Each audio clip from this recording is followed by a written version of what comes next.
அதிமுக கழக பொதுச் செயலாளர், தமிழ்நாடு சட்டமன்ற எதிர்க்கட்சித் தலைவர் எடப்பாடி கே. பழனிசாமி அவர்களின் ஆணைக்கிணங்க, சென்னை புறநகர் மாவட்ட கழகம் சார்பாக சோழிங்கநல்லூர் வடக்கு பகுதியில் உள்ள 187வது வட்டக்கழக செயலாளர் மடிப்பாக்கம் என். தியாகராஜன் ஏற்பாட்டில் பூத் கழக பொறுப்பாளர்களுடன் ஆலோசனைக் கூட்டம் நடைபெற்றது.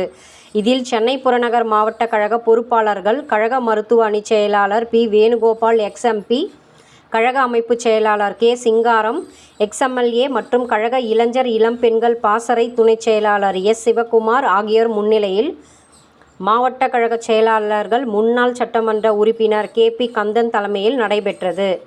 உடன் சோழிங்கநல்லூர் வடக்கு பகுதி கழக செயலாளர் ஜி. எம். ஜானகிராமன், வட்டத்திற்குட்பட்ட பூத் நிர்வாகிகள் அனைவரும் கலந்து கொண்டனர்.